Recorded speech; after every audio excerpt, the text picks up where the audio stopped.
Light heavyweight, where we have OAP himself, Glover Teixeira, with the belt, made the dream happen. Indeed. Yeah, I mean, it's a little bit of an aging division there when you look at the names.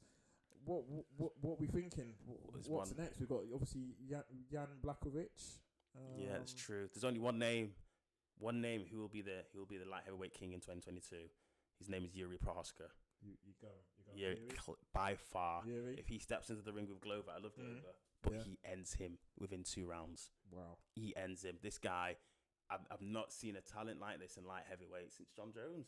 And I'm not comparing him to John Jones because for me, John Jones is the greatest fighter to ever live. But to him, guys. To him. That's what Marty said. Not Lord Soggy did not co-sign that, by the way. But Yuri, if you like comics, if you like all of that stuff, he's actually a true martial artist. He studies all of these weird and wonderful martial arts that I've never even heard of. The hairstyle is part of one of his martial arts. I think he has a sensei. All of this, and he never wastes any energy. He never wastes a shot. He's clean with it. He will have the title 2022. Okay, cool. Going Yuri 2022. So we've had another belt swap. And we're going to go with the last one with the men's divisions, people. We got another brother, Francis Ngannou, who's already Cyril Gane, who's got the interim belt at the moment. First and foremost, how do we think that fight's going to go between the ex-staple mates, Le Français? And we will do a whole podcast on this. It's very close, and I think I might have a lot of haters on this one, but I think Francis loses that to Cyril Gane. I do. The Francis we see now is a Francis 2.0. He's got everything, now he's got a bit more stamina. We've seen cardio, cardio. He's got that wrestling. Yes. He stops the defense. Defense. But I think God, if you just watch him, he moves like a welterweight. He moves like a lightweight. He's so light on his feet. His striking is just superb, and he's big. Yeah. For me, obviously Ngannou has that Midas touch, and he can put anyone on God's green planet to sleep. But he has to find him first, and I think unless he rushes in. Which I probably wouldn't advise against with Gane because he can pick you off. Yeah. But unless he rushes in and then ground and pounds him, that's the only way I see him winning. I don't see him catching him with a clean punch. Actually, you don't even need to hit with a clean punch if you're Ngannou. But let's see. That's my opinion. But what do you think? For me, I want to see a little trilogy out of this. I want to see some fun because at the end of the day, they both know each other. I think they both evolved. I think probably Francis has evolved more since they've trained together than Gane has. I think Gane's always kind of, even when I didn't really know who he was, he used to always grab my attention with, like you said, his light footwork. I'm like, I didn't believe he was a heavyweight. When his first 2 fights in the UFC, I was like, this guy's not heavyweight. Look how he's moving. Like, what the heck? Like I said, off camera, he just reminds me of a lighter version on his feet in terms of like Tyson Fury and the footwork and just keeping it light, always moving on his toes, like in and out, waiting. I love that about him. I also love Francis. I'm not going to lie, I can't pick one right now. I mean, it's tight. For the interim, I think I have it on record that I did pick Gane, and I was very like, Gane's going to take this. Also love Francis. So for me, I want to see some more kind of camp footage and see the mindsets. I'm hearing a bit of politics as well in terms of Francis's preparation. Obviously, I believe he's now down to 1 fight with the UFC, so this is technically his last fight. He's refusing to sign the contract. Dana's like, of course we'd love to keep him, but apparently Dana's issues with his representation. So it sounds very political. Indeed. But apparently there's a championship clause, so if you're a champion, you actually need to give a fight's notice. So if he wins, then he still has to defend before he gets out of the contract. Okay. So, no, I did not know that. Which I saw highlighted today on that recent Dana White interview on ESPN where he just wraps up the year. Yeah. With Brett. So that could be interesting to see what his mindset is going in that. Also, it just seems like the more I hear of Francis outside the ring, the more people don't really like him. Yeah. Like, Derek had a couple of words to say. Quite a few people, and Dana, I think, if not last year, the year before, was saying that he's one of the hardest people to deal with. He's a diva. We saw Francis when he was walking into the arena, completely blank Siogane and the coach, despite the fact that they have good history together. Yeah, the coach put him on the map. Brought Ngannou up, that's it. Slept in the gym, France. Gave him a home, fed him when he had no money, and you're going to blank the man in the corridor with cameras around? Hey, I ain't saying nothing to that man. Ngannou, you're a good guy, brother. I'm on the fence. I'm 50-50. I think I'm probably swaying more towards Cyril Gane.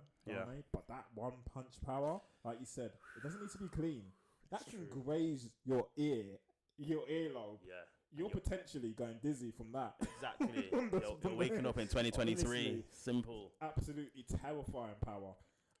Obviously, Derek Lewis absolutely put Chris Dorcas away the other night. Yeah. That knockout was clean. It looked like Derek.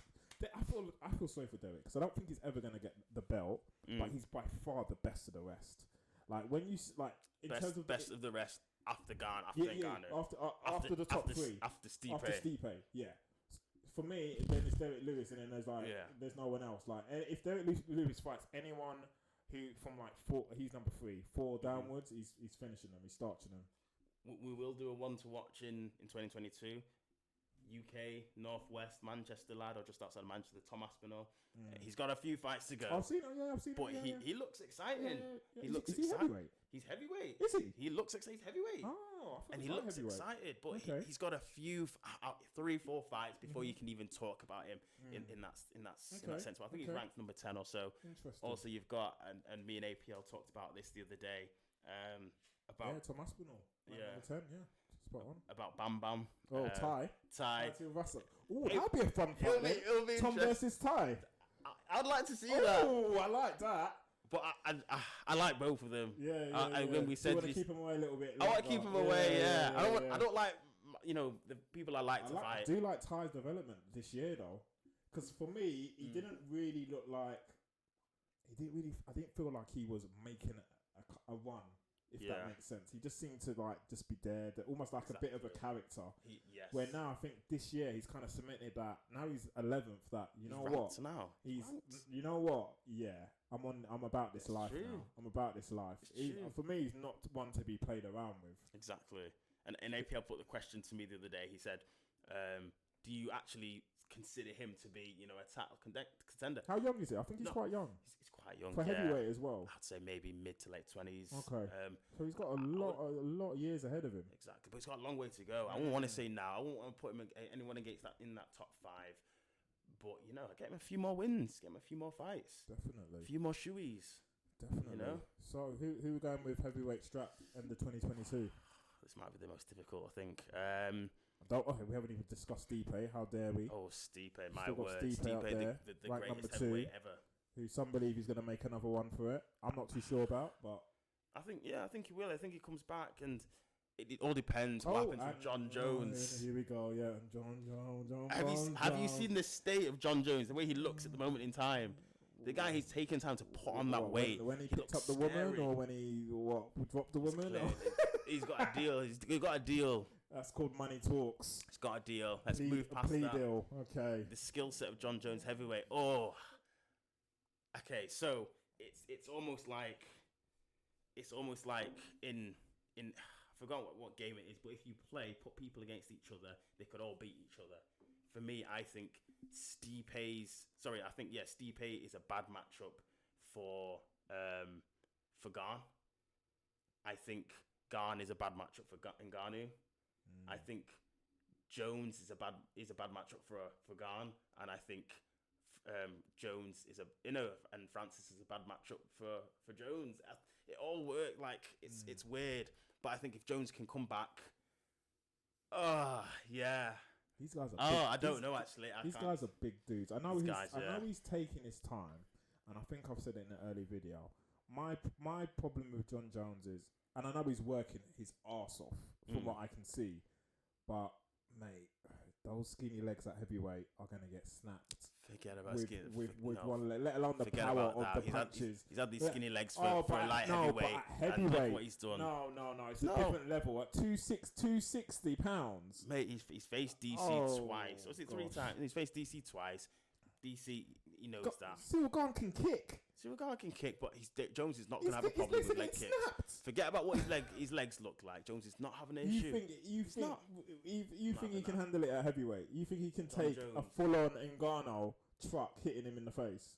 Can anybody in heavyweight take a full-on Ngannou truck hitting him in the face? No. Exactly. But John Jones wants to be heavyweight, then he has to be asking himself that question. I think he's not as agile as Gane, so I think he will get hit if he goes to fight with Ngannou.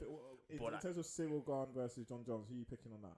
Did you say Cyril Gane was bad? Because I quite like Cyril Gane. I think that's probably the best fight in terms of it will go down to the wire.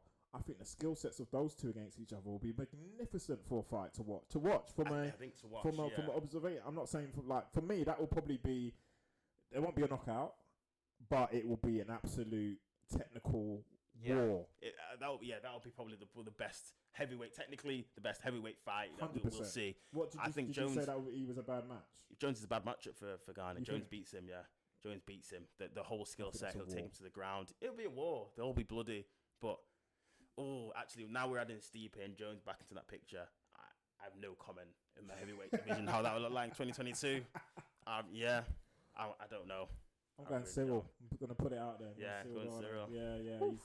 He's. I like him. Like everything I see about him, I like him. I just think he's legit. Yeah. Can't be mad about that. We're going to give you a break. That's the men's divisions. We're going to come back and do the women's divisions. Well, thank you for joining the King's Courts. Indeed. I'm Lord Soggy. I've been your guy, Mardy. Awesome. See you soon. Peace out.